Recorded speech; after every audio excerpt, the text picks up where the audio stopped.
1920, December 1944 Eifel, Germany, night frost.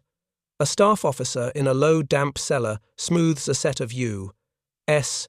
oil charts across the table, quarterly refinery output, POL pipeline spurs from the channel ports, turnaround times for Red Ball tankers, a thin pencil note, PLUTO flow adequate to forward depots, overhead the bulb ticks as it warms. Outside a U.S. convoy of fuel trucks, ghosts past with hooded lights, engines steady, schedule exact. Supreme Headquarters Allied Expeditionary Force under General Dwight D. Eisenhower has pressed the 12th Army Group of General Omar Bradley hard against the snowbound hills. 1st Army under Lieutenant General Courtney Hodges digs in to hold. 3rd Army under Lieutenant General George S. Patton Jr. is pivoting to strike. On the German maps, Army Group B of Field Marshal Walter Model threads 2 black arrows. 6th Panzer Army of Sepp Dietrich in the north, 5th Panzer Army of General Hasso von Manteuffel at the center, both starving and told to live off. Captured American gasoline. A company of German tanks sits engines off to save B4. Breath fogs inside the turret. The gunner rehearses the routine kill. Wait for the American to panic. Swing, late, fire clean. Then the script slips. Across the street, an American heavy does not circle. It stays low, holds a steady sight, fires, relocates before the echo fades. The German commander watches the fuel needle bottomed, hears metal ping in the cold. The telephone rasps, bridges blown at Trois-Ponts, no captured fuel moving. Far out on the North Atlantic, a U-boat captain orders a crash dive and knows the diesel margin is gone. A destroyer escort launches Hedgehog, no warning, only impact. High above the snow line, a Luftwaffe pilot trims back to save fuel, and a Mustang settles on his tail. The officer sets the pencil down on the oil curve. The room hums. Nothing else. By late December 1944, the Western Front is running on fuel and hours. Supreme Headquarters Allied Expeditionary Force under General Dwight D. Eisenhower holds the line north with the 21st Army Group of Field Marshal Bernard Montgomery and drives the center and south with the 12th Army Group of General Omar Bradley. 1st Army under Lieutenant General Courtney Hodges absorbs the shock in the snow. 3rd Army under Lieutenant General George S. Patton Jr. is already pivoting engines hot for a counterstroke. Behind them, the communications zone run by Lieutenant General John C. H. Lee has turned gasoline into a timetable, forward depots, buried pipelines, strung across liberated France pontoon berths for tankers, thousands of trucks rolling from railhead to core dumps. Red Ball Express has ended as a named surge, but its muscle remains in the motor pools. PLUTO begins to add a steady trickle into the larger river. POL lines are tapped like arteries into the front. Across the line, Oberbefehlshaber West, under Field Marshal Gerd von Rundstedt, holds a plan whose mathematics require American gasoline. Army Group B of Field Marshal Walter Model throws 2 armored fists, the 6th Panzer Army of Sepp Dietrich on the northern roads, the 5th Panzer Army of General Hasso von Manteuffel in the center. The map arrows assume bridges intact and fuel parks captured at Stavelot, Trois-Ponts and Stoumont. Kampfgruppe Piper's orders read like a raid for hours of engine time, more than a thrust for ground. German staff tables still list Tiger and Panther as fear multipliers, but every calculation has a limiting line in red, remaining liters, remaining range, remaining starts. The moment in the cellar matters because it collapses the last illusion about who owns the clock. The officer tracing American refinery output realizes that the enemy's pulse no longer depends on a single railhead or a lucky convoy. It depends on a mesh of pipes and tanks and trucks that absorb losses and keep time. On the American side, crews fear tigers in city streets, U-boats in moonless lanes, and fighters appearing out of sun, but they do not slow their schedule. Fuel arrives to a minute, munitions to an hour, replacements to a day. On the German side, crews still believe in the old deterrence: a tiger can lock a block, a single boat can tear a convoy, an ace can rip open a bomber stream. Yet each deterrent now lives on a rationed throttle. The edge they trust is tactical. The constraint that governs it is strategic and chemical. The winter campaign turns those abstractions into behavior. American formations can choose when to fight, because their vehicles start reliably refuel on time and reposition after contact without waiting for a lucky capture. German battalions increasingly select where not to fight because a stalled withdrawal costs as much fuel as an advance, and a burned engine is a month of repair. U-boat commanders discover that every extra circle to shake sonar burns minutes they cannot buy back. Luftwaffe leaders discover that every climb to engage costs the fuel required to disengage. Even German success becomes expensive. A tiger that wins a duel in a village must idle or shut down, while its company scrounges drums. An ace who survives an interception returns with tanks so low that the next sortie is postponed. For the Americans, the objective is brutally simple: keep the pipeline and the road net feeding the front long enough to collapse the winter offensive and deny Germany the bargaining space that only time can create. For the Germans, the wager is equally stark: snatch enough fuel and shock to disrupt the Allied schedule before the schedule, indifferent and tireless, erases the attack. That tension explains the tone on both nets. American radio traffic sounds procedural, clipped and repetitive because procedure is winning.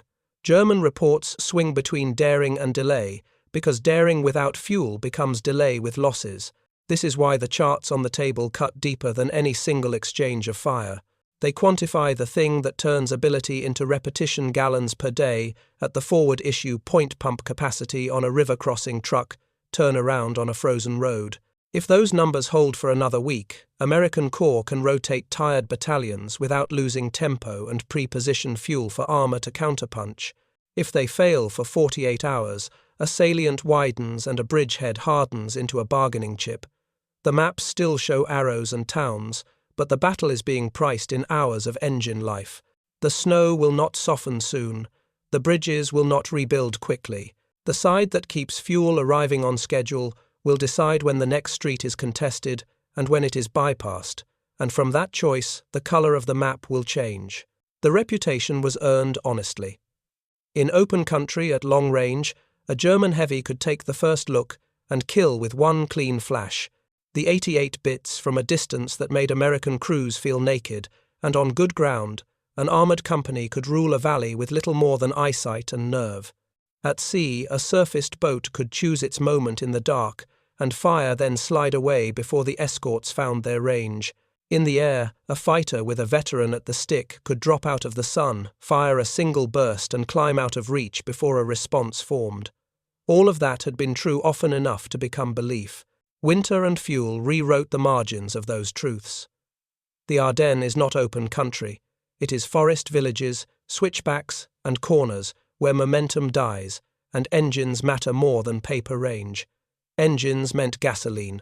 In the snow, a German company learned that idling to keep optics clear bled minutes they could not spare, and shutting down to save fuel cost seconds they could not buy back when the corner turned hostile. The turret that once had time to hunt for a flank now met a problem made of 3 seconds and stability. Whoever gained a steady sight picture first lived. The American heavy that stayed low, rested its gun and fired without circling, owed as much to an uninterrupted fuel truck as to the caliber stamped on its barrel, because the second half of the drill, relocate before the echo dies, only works if the tank will start every time. It did. The same arithmetic pressed underwater. A commander who once could loiter for hours, a beam of a convoy, now counted his batteries with a miser's precision because the diesel to recharge them had to be rationed back home and hoarded at sea. The new forward-throwing patterns from the escorts removed the small mercy of warning depth charges. There was no series of thunderclaps walking inward, only the quiet and then the instant, the hull crying out when a ring of contact fused at the precise range sonar had drawn on a grease pencil. Every extra weaving circle after contact took a piece of the next day's hunt. When the boat finally surfaced to breathe, the calculus looked worse than the night before. Fuel that once bought time now bought only survival to try again. Above the snow line, the difference between enough gasoline and almost enough grew into a constant presence. An interception is a budget climb: engage, extend, recover. If the climb eats too much, the extension shrinks, and the recovery becomes a hope. The American solution stacked dull numbers until they became altitude and endurance. Long-range escort was not just a tactic, It was the natural result of reserves large enough to keep airfields busy with training spares and filled tanks through winter. The Mustang's real edge was not a clean line in a brochure, but the fact that it could hold throttle long after the opponent had trimmed back to make the home field. When a German pilot saved fuel on the way to the merge, he paid for it with position. When he saved fuel at the top of the climb, he paid for it with initiative. When he tried to save fuel on egress, a pursuer still had the margin to close. On the ground, the winter campaign turned theory into scrap. Bridges at Stavelot and Trois-Ponts blew apart, and with them a plan to replenish armoured spearheads from captured stocks. The result was not merely delay but a change in behaviour. A company that once would fire and shift now fired and stayed engines off, hoping the enemy would not notice the silence in the next street. When the reality became unavoidable, near La Gleize, crews stepped off and left machines that could not buy another kilometre. The machines were still dangerous at a good distance, with ammunition in the racks and calm hands behind the gun, but a weapon that cannot be moved is not a tactic, it is a position waiting to be turned. Across the water, a different kind of evidence accumulated in the escorts' logs. Hunter-killer teams preferred contact-short engagements because contact-short meant fuel saved for the next. Sonar draws a bearing and range. The mortar throws a crown of steel ahead of the ship's motion. The charges detonate only when they actually meet a hull. That removes guesswork and the long chases that used to sip diesel by the hour. A single tight firing sequence followed by silence and bubbles serves both aims. The target is struck without time wasted, and the searching ships preserve hours of engine life that can be spent on the next signal. The boats that survived learned to spend less time hunting and more time not being found. They were not outmatched at marksmanship, they were outlasted. New Year's Day tightened the point. The Luftwaffe's great strike at Allied airfields cost almost as much in fuel and experience as in aircraft, because even with surprise the escapes required margins many units no longer had. Takeoffs burned precious minutes, form-ups took more climbs, ate into the remainder, and the long return at combat power turned into a glide broken by bursts of throttle to keep altitude. The planes that did not return left holes in squadrons that could not be filled with trained time aloft. The planes that returned left crews counting flight hours before the next try. Meanwhile, the escorts were still there the following morning because the depots refilled without drama.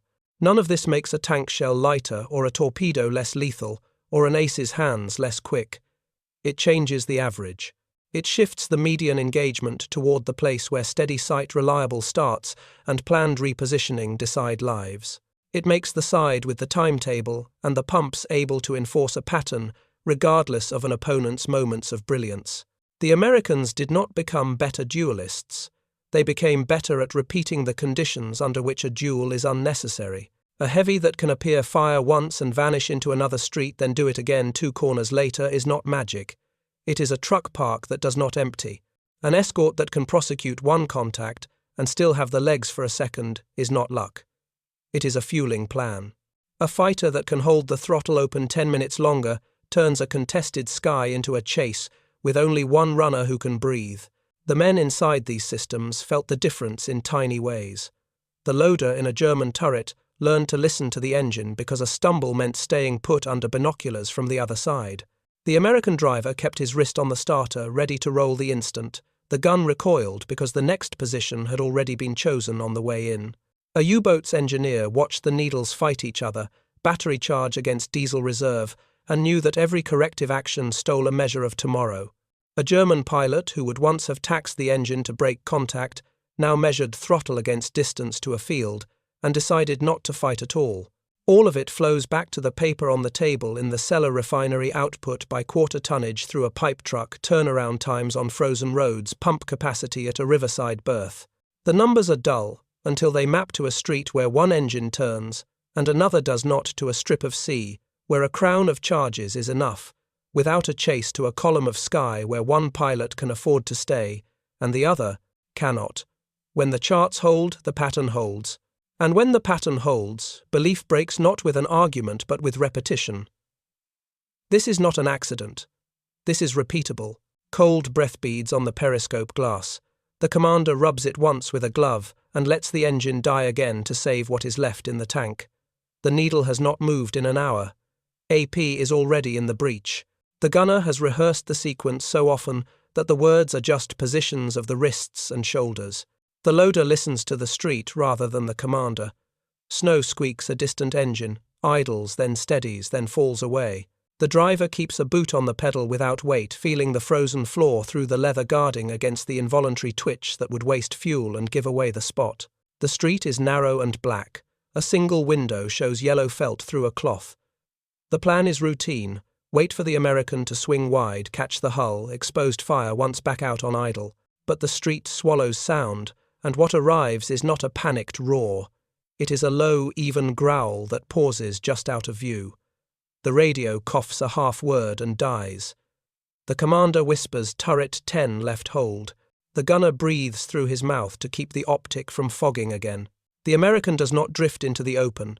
It slides until only a sliver of Gleize shows, then freezes. The sight steadies on the German's mantlet before the gunner can find the Americans. The shot comes like a hammer on a die. White sparks, then orange licking out, then the smell of hot oil turned sweet and poisonous. Inside the German turret, the loader's elbow is already on the next round, but the commander does not give the word because the engine will not catch. He cranks the handle once, twice. The starter clicks a thin, bitter sound. The driver says fuel 0 without looking. The commander stops cranking. There is a second report down the block, and a bloom reflected in the glass. Not them, someone else. He reaches for the pistol light, and then does not because he can hear boots in the alley, and imagines the hard shape of a Panzerfaust on the other side of the corner. The gunner's teeth chatter, not fear cold. The commander's thumb finds the map fold where he circled a fuel park that does not exist anymore. Across the street, an American heavy slides backward into a shadow and idles 1 count 2 3. The interphone crackles with breath and static, then the commander's voice target burning shift left watch alley. The driver brings the hull left a half meter. The gun settles. The loader's gloved palm hits the round home. The gunner does not talk. He reads the sight picture like a level on a workshop bench bubble-centered reticle, quiet, no bounce, through the recoil spade. Fire. The hull rocks once. The driver already has reverse. The commander says relocate 1 block. The bow swings and the engine does not stumble. On the next street, the tracks hiss on packed snow. The driver checks the corner, sees nothing but a door of sagging wood and holds there while the engine ticks at a steady 1,000. Fuel state good, the commander notes without ceremony. A smoke grenade goes out at the last intersection to bleach the sight lines and hide the tail lights. When the gun team pauses under a blacked-out balcony, the loader flexes his fingers and feels warmth creep back through the glove from the cartridge he has just handled. The commander marks the map with a dull pencil, 2 black crosses, 1 street over, and writes a time beside them. A corporal on foot taps the hull and points to a window on the next block. The commander nods and passes it as a range cue. The radio is simple and repetitive contact. Front 200, hold low, on my mark, fire, relocate, alley clear, watch Faust. No one comments on the burning shape out of sight. The driver keeps his wrist laid on the starter because the drill says to be ready to move, the instant the breech slides home. Beneath a grey sea, the engineer watches 2 needles that disapprove of each other. Battery charge wants more revolutions. Diesel reserve refuses the price. The captain listens to the sonar man call a bearing that doesn't wander. The escorts have the scent and will not have to chase long. The captain orders a crash dive, then cuts short the angle change because every extra circle steals tomorrow. The hull groans at a depth the boat has met before, but the engineer counts minutes like coins. The old rhythm depth charges, thundering farther then closer then farther again does not come. There is quiet, then a rattle like loose cutlery in a drawer, then an upward punch that feels like the sea has clenched a fist. Lights flicker. A glass tube breaks somewhere aft. The captain's hand finds the bulkhead and stays there. Surface or drown. With fuel remaining, he would creep and wait out the hunters. Tonight there is no hour to buy. On a frozen field, the pilot in the grey machine checks a thin line of light in the eastern cloud and thinks of the climb it will cost. He holds throttle shy of the stop because the return must be flown too. The formation is loose. The field was rough. The fuel truck was late. He sees silhouettes where they should be and calls tally 1 high left. He drops the nose, trades height for speed, but his opening angle is worse than practice. Across the sky, a Mustang looks almost indifferent as it holds its own plan.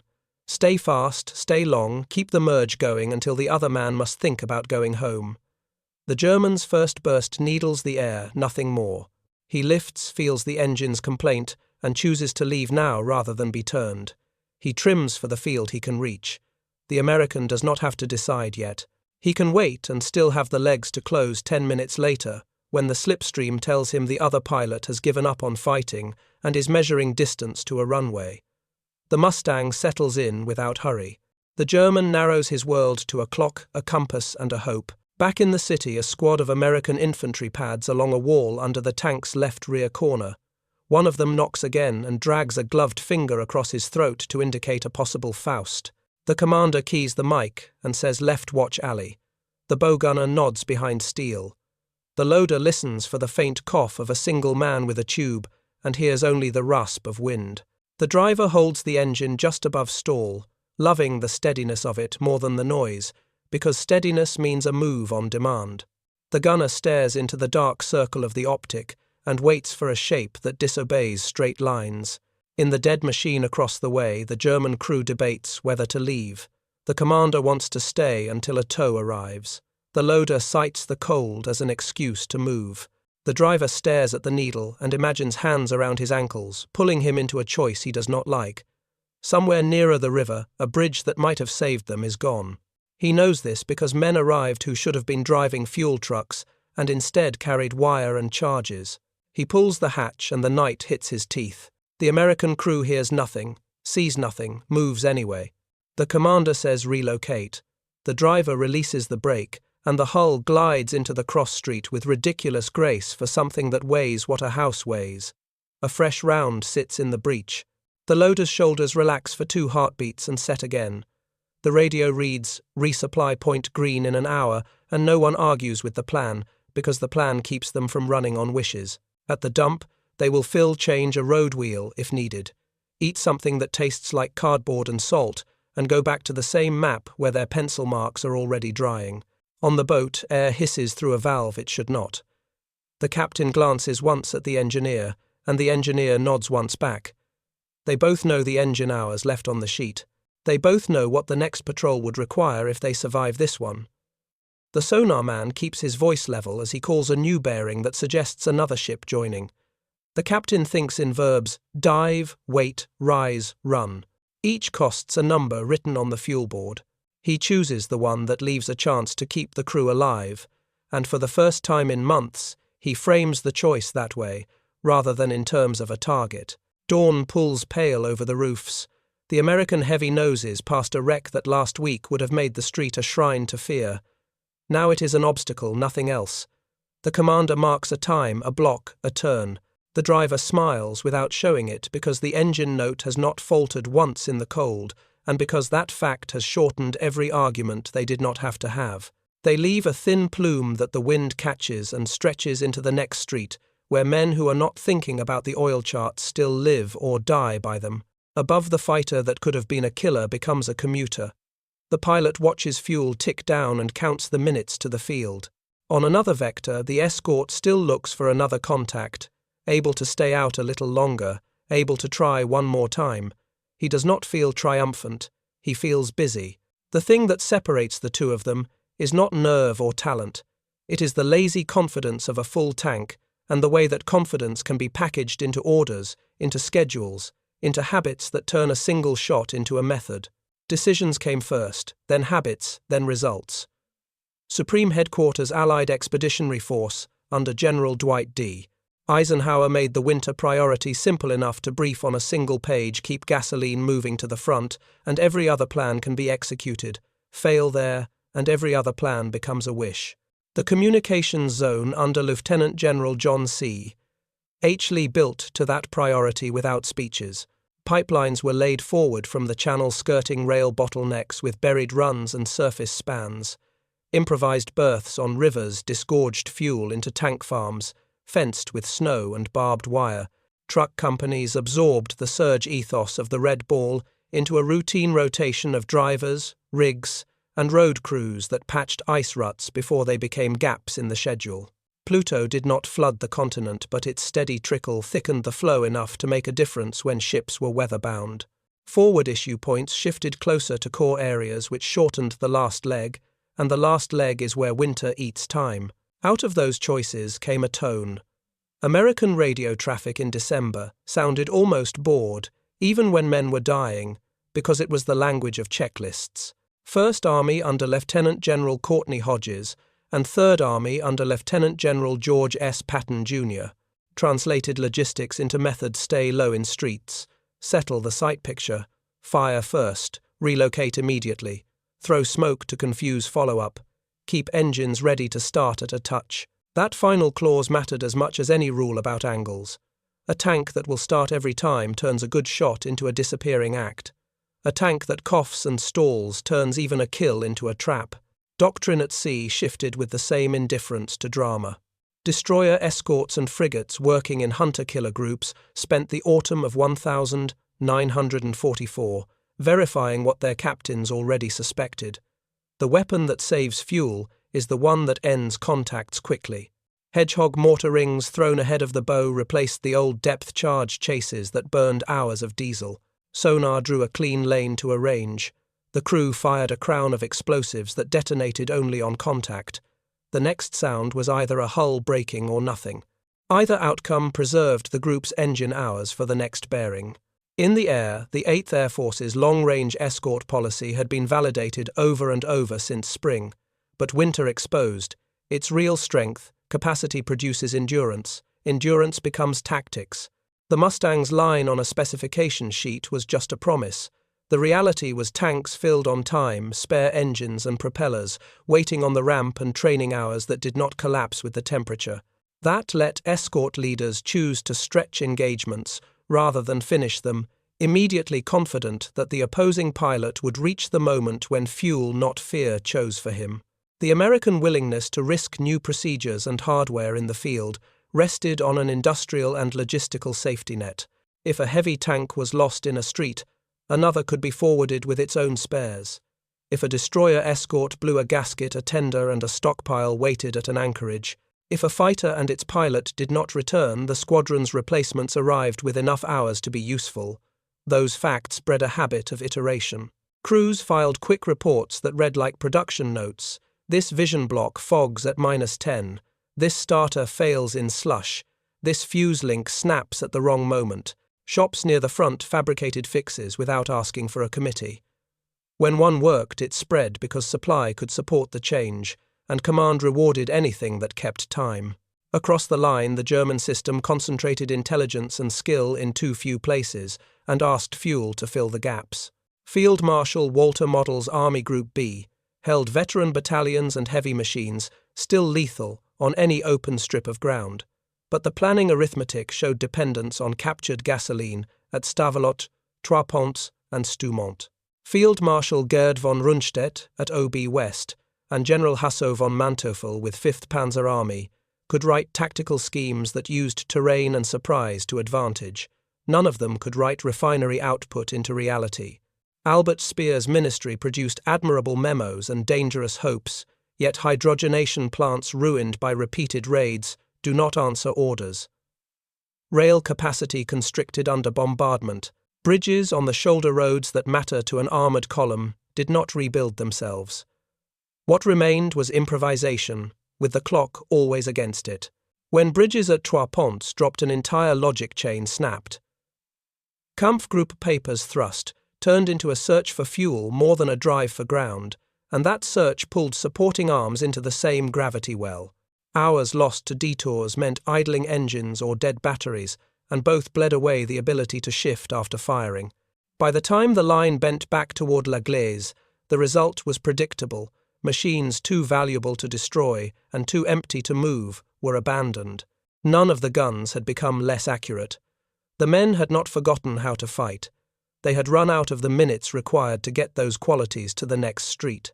At sea, the U-boat arm suffered the same inversion of logic. The analysis in control rooms still read like solutions, but fuel reserves shrank the space in which those solutions could be tried. The choice between a conservative escape pattern and an aggressive counter-maneuver was decided by the engineers' chalk marks. Crash dives came sooner, long evasion arcs were truncated, and the faith that an escort would tire and give up was replaced by the knowledge that the escort could prosecute twice in an afternoon, because its own bunkerage would be refilled on schedule. When a boat survived a pattern and surfaced at night, its crew often found the numbers for the next patrol no longer matched the pre-war plan that had trained them. The Luftwaffe's winter culminated in the New Year's strike that looked decisive on a wall map and read catastrophic in the ledgers. Sorties launched with fuel enough to reach targets and fight briefly, but not enough to guarantee every pilot a safe climb-out, a clean extension, and a second try if the first pass failed. A handful of airfields were hit hard. Many attackers did not return. Those who did came back with tanks low and units thinner in experience than the morning before. The losses could not be repaid in training hours, and the next week's missions began with unsteady stacks and commanders budgeting gasoline the way they budgeted courage. The difference in decision-making culture showed up in the paperwork. American orders condensed into one-line imperatives that subordinates could execute without a seminar in towns appear shoot once move. At sea lock bearing throw Hedgehog conserve. In the air, escort deep force climbs stay fast return together. German orders grew conditional because reality kept cancelling premises attack if fuel captured, hold if bridge gone, disengage if recovery uncertain. An army can operate on conditionals for a time, but conditionals are a poor fuel when engines are already wanting. All this created behaviours visible to any private who bothered to look. American tank crews, parked at resupply points on a timetable, changed a road wheel in the same hour they ate, and returned to the same block they had left because the next unit had reached its own refuel window. Naval escorts treated the sea like an assembly line of contacts: detect, attack, verify, move on. Fighter groups rotated flights through the cold with a rhythm that made ambush unlikely and recovery predictable. German crews hoarded movement. A platoon warned to avoid street duels unless the ambush was certain found itself ignoring worthy targets because the retreat route demanded hours it did not have. A U-boat captain chose to break off a stalk that would once have been irresistible because the diesel to recharge by dawn had already been spent dodging a previous threat. A pilot watched a Mustang hold throttle for a climb he could not match and weighed victory against the mathematics of getting home. None of these were grand turning points. They were small ratchets clicking in one direction every day. A pipeline repaired faster than a rail spur could be cleared. A forward pump that kept pressure after a freeze. A road crew that reopened a bend in time for a column to arrive before dark. A tender that swapped a cracked head before a corvette had to decline the next sortie. The compounding effect was tempo. Tempo produced choice. Choice produced an accumulation of tactical positions that did not depend on bravery or luck. The long view from a staff table is colder still. Replace the romance of weapons with units of time, gallons per hour through a pipe, trucks per day, clearing a depot, pumps per minute, hitting pressure at an issue, point training hours per pilot per week. The side that keeps those numbers above minimum can afford to formalize procedures, standard operating instructions rather than inspired improvisations, and when procedures are formalized, they spread. One battalion learns to keep engines hot before entering a kill zone so that displacement is immediate. Within days, the guidance appears in another division's notes. One escort captain records that straight-in Hedgehog attacks resolve contacts with less fuel than quarter-hour chases. The method is briefed across the squadron. One group commander writes that extending an engagement for 12 minutes bleeds the enemy's climb margin. The phrase enters a standard brief. The battlefield becomes a place where repetition wins. On the German side, the repetition cut the other way. Factories could still turn out guns, but not the fuel to train crews to use them as flexibly as the plan required. Rails could still move tanks, but not fast enough to replace the hours a burnt bridge stole. Speeches could still inspire, but not refill a jerrycan. Nothing in the character of the men changed. The system around them did. When the officer in the cellar traced the American oil curve with a pencil, he was not surrendering to a myth of invincibility. He was acknowledging what his crews had been proving in fragments, that a foe who can keep time forces you to fight on his schedule or not at all. The sentence that closes the ledger is short. America is starting to fight like an assembly line. Germany is starting to fight like a museum curator. It breaks first as a hesitation. A heavy and a narrow street fires once and waits for the counterstroke that used to come on schedule, an American swinging too wide, a hasty shot, panic in gears. Instead, there is silence, and an engine note that moves, not rushes. One block left, pause, another angle. The German commander, who believes a tiger can lock a neighborhood by will, finds that will needs movement he cannot buy. Without fuel, he is only precise where he stands. The next corner belongs to whoever can arrive, and arrival is a logistics verb. The second fracture is time. In earlier seasons, a U-boat could wear out an escort, turning tight, and then wider, changing depth to stretch the chase, until darkness and chance made a lane. Hedgehog and sonar turned that chase into a short event with a single finality. A contact bearing that does not drift, a firing sequence measured in seconds, a hull that either vanishes or bleeds to the surface. Each resolution preserves hours in the escort's tanks and steals them from the boat's next patrol. The idea that if we hear them we can still disappear dissolves when every extra weave is priced against tomorrow's diesel, and tomorrow's diesel is not promised. The third break is altitude. An ace who once measured a fight in angles begins to measure it in minutes. The climb to a firing position costs as much as the fight itself. The extension after the burst costs more.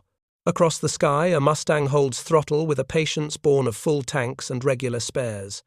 The German pilot trims back a little early to make sure there is enough for the field. That small thrift is the whole story.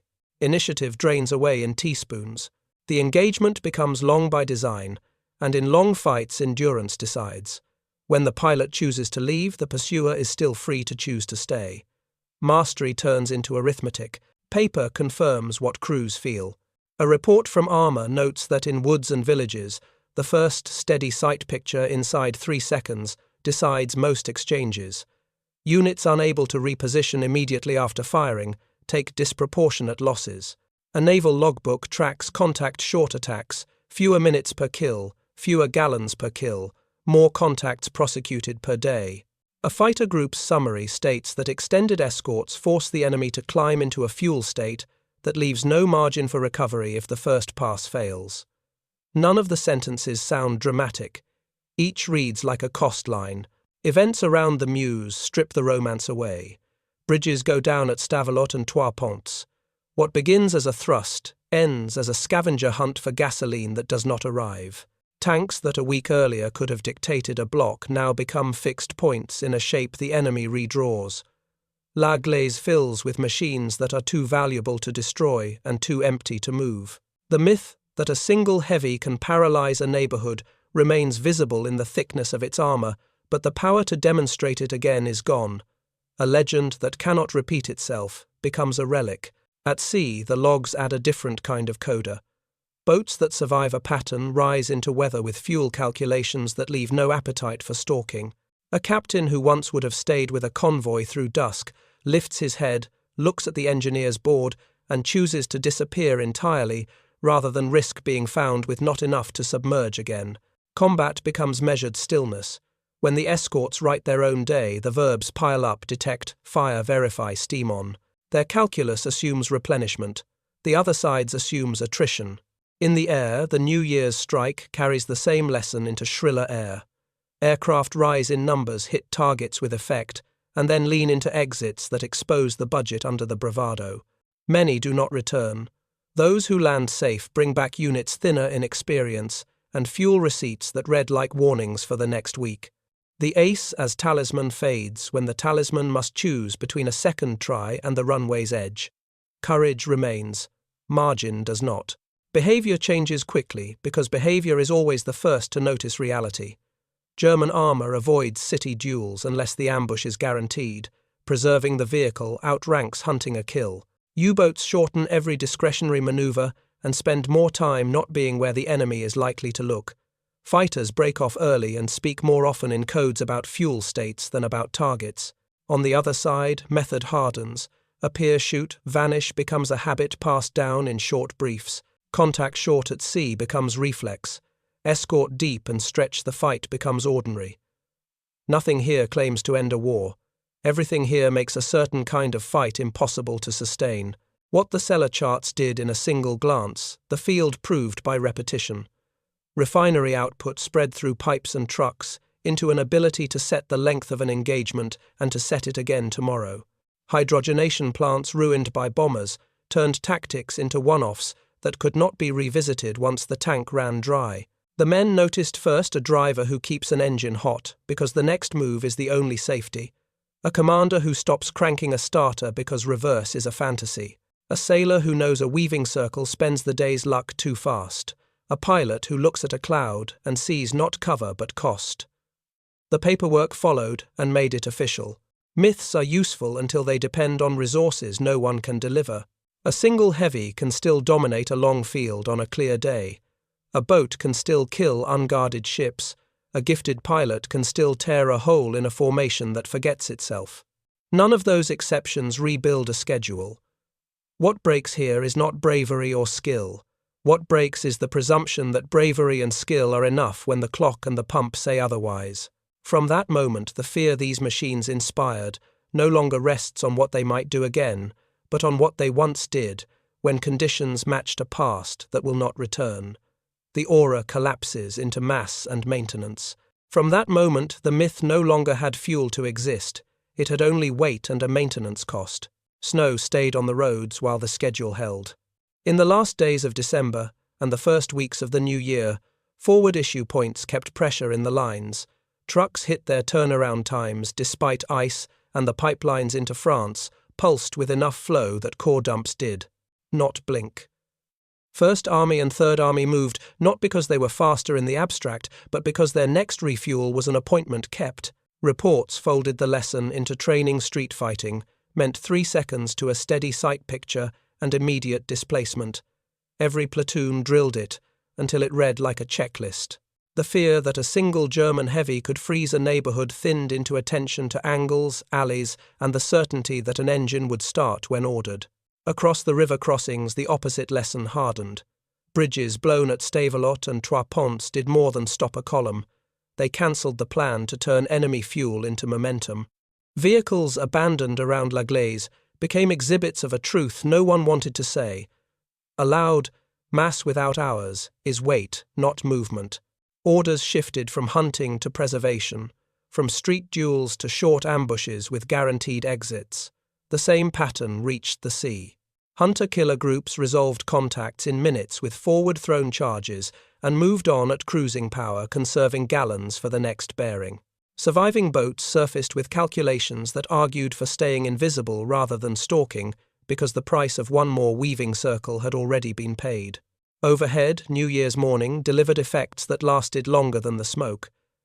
Airfields were hit, but the return flight drained tanks and the rosters. The following week's sorties launched with thinner experience and the same shortage of fuel margin that had made the climb fight extend cycle brittle. Escort units did not change much at all. Depots refilled them on time, and they treated endurance as part of the tactic rather than an accident of the day. The balance of confidence shifted from the machine with the sharper claw to the side that could repeat a method tomorrow. The paperwork made it doctrine. Communications Zone published refinements to issue distances and pump capacities. Armoured Headquarters standardized the appear-shoot-vanish rhythm. Naval commands wrote contact short into standing instructions. Fighter groups briefed extensions by minutes rather than by feelings about the opponent. None of it read like triumph. It read like a factory log. The psychological tilt followed. On one side, symbols of terror were converted into procedures that removed their mystery. On the other, symbols became heirlooms guarded for their rarity. A Tiger remained a formidable machine. A veteran pilot remained dangerous. A boat could still kill. What changed was the expectation that these things could do so again and again within the same week. The question that lingered in staff rooms was plain enough. If the forward fuel mesh had reached full strength 6 months earlier, would the aura of German heavy power have dissolved before the snow? Another followed it. How good is a weapon? On paper, if it cannot buy the engine hours to repeat a success. Next problems presented themselves naturally. The so-called perfect medium tank would meet an opponent that measured fights in minutes, not calibers. At sea, the new standard would press the chase into a brief transaction and ask whether anything left that required drama. The winter left a clean sentence behind. The map did not change colour because of surprises. It changed because the fuel schedule did not slip.